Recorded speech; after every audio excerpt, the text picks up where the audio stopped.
আমরা পরিবর্তনের জন্য জীবন দিয়েছি, রক্ত দিয়েছি।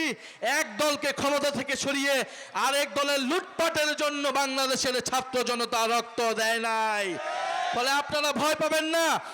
বিগত সময়ে একটা দলের শাসন ছিল, আর কোনো দল কথা বলতে পারতো না। কথা বললেই জেলে নিয়ে যাওয়া হতো, গুম করা হতো, হয়রানি করা হতো। আমরা দেখছি বাংলাদেশকে আবারও সেবার একদলীয় শাসনের দিকে নিয়ে যাওয়ার চেষ্টা করা হচ্ছে। এক ক্ষমতাসীন দল, সরকারি দল, শুধু তারাই কথা বলবে, অন্য দলকে কথা বলতে দেওয়া হবে না। সংসদে আমাদেরকে কথা বলতে দেওয়া হয় না। আমরা জনসভায় কথা বলতে গেলে ককটেল ফুটানো হয়, বোমা মারানো হয়। এই একদলীয় শাসন যদি আবার শুরু করার কথা কেউ ভাবে, আওয়ামী লীগের পরিণতির কথা আপনারা ভাববেন। আওয়ামী লীগ 16 বছর একদলীয় শাসন করে দিল্লিতে হেলিকপ্টার নিয়ে পালাতে হয়েছিল। এখন তারা নিষিদ্ধ টাকা দিয়ে কয়েকটা মিছিল করে তারা হচ্ছে বাংলাদেশে অস্থিতিশীলতা তৈরি করার চেষ্টা করছে। সেই আওয়ামী লীগের বিরুদ্ধে আমরা ঐক্যবদ্ধভাবে থাকব। জুলাই গণ অভ্যুত্থান হয়েছিল 2024 সালে। 2026 সালে আজকে 2 বছর আমরা বর্ষ পূর্তি উপলক্ষে এই সকল বিভিন্ন উপজেলায় আমরা যাচ্ছি জুলাই পদযাত্রা নিয়ে। আমাদের এবারে জুলাই পদযাত্রার 5টি বিষয়কে সামনে রেখে আমরা এসেছি আপনাদের কাছে। সেই 5টি বিষয় হচ্ছে গণভোটের গণরায় বাস্তবায়ন। আপনারা জানেন 2024 সালের গণ অভ্যুত্থানের পরে আমাদের সকলের দাবি ছিল সংস্কার, অর্থাৎ দেশের পরিবর্তন। বিগত স্বৈরাচারী শেখ হাসিনা সরকার বাংলাদেশ থেকে কোটি কোটি টাকা বিদেশে পাচার করেছে, লুটপাট করেছে, বিরোধী রাজনৈতিক নেতাকর্মীদের গুম খুন করেছে এবং শাপলা গণহত্যা করেছে, পিলখানা হত্যাকাণ্ড ঘটিয়েছে এবং জুলাই মাসে সাধারণ ছাত্রদেরকে হত্যা করেছিল।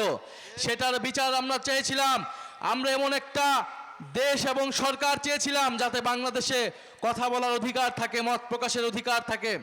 সে কারণে সংস্কারের দাবি এসেছিল এবং আপনারা দেখেছেন 32টি দল মিলে দীর্ঘ 6-7 মাস ধরে আলোচনা করে তারা জুলাই সনদ প্রণীত করেছিল এবং সেই জুলাই সনদের জন্যই পরবর্তীতে নির্বাচন হয়েছিল, গণভোট এবং সংসদ নির্বাচন একসাথে হয়েছিল। সেই সংসদ নির্বাচনের পাশে গণভোটে আমরা সবাই হ্যাঁ অথবা নাতে ভোট দিয়েছিলাম। বাংলাদেশের 70% মানুষ হ্যাঁ এর পক্ষে, সংস্কারের পক্ষে ভোট দিয়েছিলেন কিনা আপনারা? হ্যাঁ এর পক্ষে ভোট। আমরা সবাই কিন্তু হ্যাঁ এর পক্ষে, সংস্কারের পক্ষে ভোট দিয়েছিলাম। কিন্তু এই বিএনপি সরকার ক্ষমতায় আসার পরে পাল্টে গিয়ে সেই সংস্কার এবং জুলাই সনদকে অস্বীকৃতি জানিয়েছে, গণভোটকে অস্বীকৃতি জানিয়েছে এবং এখন পর্যন্ত তারা সংস্কার বাস্তবায়ন করে নাই। আমরা বলছি সংস্কার হচ্ছে জনগণের ম্যান্ডেট। আমরা সবাই ভোট দিয়েছি সংস্কারের পক্ষে। কেন আমরা সংস্কার চাই?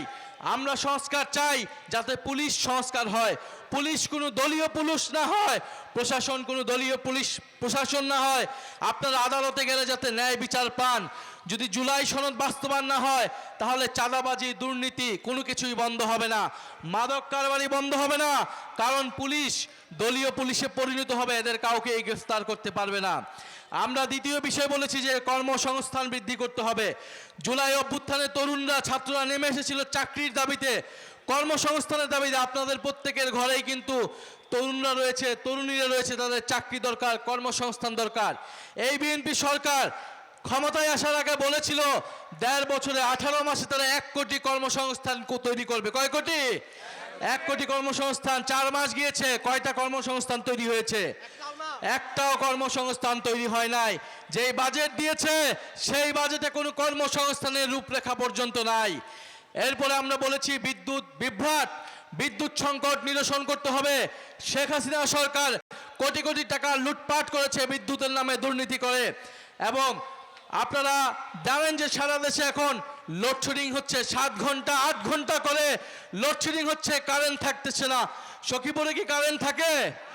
লোডশেডিং হয় কি না? যদি লোডশেডিং হয় তাহলে এই বাজারগুলা কিভাবে চলবে? যদি লোডশেডিং হয় শিল্প কারখানা কিভাবে চলবে?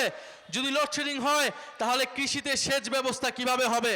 যদি লোডশেডিং হয়, যদি বিদ্যুৎ সংকট নিরসন না হয় তাহলে কোনোভাবেই দেশের অর্থনীতি নিরসন করা সম্ভব নয়।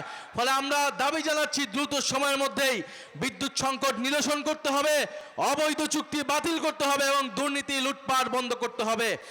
আমরা আরো দাবি জানিয়েছি যে দ্রব্যমূল্যের ঊর্ধ্বগতি নিয়ন্ত্রণ করতে হবে। নিত্য প্রয়োজনীয় চাল, ডাল, তেল, গ্যাস, চিনি এই সব কিছুর দাম কমাতে হবে। সিলিন্ডার গ্যাসের দাম হয়েছে কয়েক গুণ, বিদ্যুতের দাম 17% বৃদ্ধি করেছে এই সরকার আসার পরে। আন্তর্জাতিক যুদ্ধে ইরান আমেরিকা যুদ্ধের দোহাই দিয়েছে, সেই যুদ্ধ কিন্তু এখন শেষের পথে, এবং আন্তর্জাতিক বাজারে কিন্তু তেলের দাম কমিয়ে দিয়েছে, কিন্তু বাংলাদেশে এখনো জ্বালানি দাম কমে নাই। আমরা এছাড়া আরো বলেছি সীমান্তে আমাদের ভাই বোনদেরকে হত্যা করা হচ্ছে, ভারতীয় নাগরিকদেরকে পুশিন করা হচ্ছে বাংলাদেশে অবৈধ বাংলাদেশি বলে, এবং আমাদের স্বরাষ্ট্রমন্ত্রী আমাদের যারা সরকারের দায়িত্বে রয়েছে তারা এই সীমান্ত হত্যাকে অস্বীকার করছে। তারা পুশিন বন্ধে কোনো কার্যকর উদ্যোগ গ্রহণ করতে পারছে না। আমরা বলবো রোহিঙ্গাদেরকে এরকম বাংলাদেশে প্রবেশ করিয়ে বাংলাদেশের উপর একটা বোঝা চাপিয়ে দেওয়া হয়েছে। এখন পশ্চিমবঙ্গ থেকে, আসাম থেকে বাংলাদেশে আবারও অবৈধ বাংলাদেশি বলে ভারতীয় নাগরিকদেরকে প্রবেশ দিয়ে বাংলাদেশিদের উপর আরেকটা বোঝা চাপানোর পায়তারা বন্ধ করতে হবে।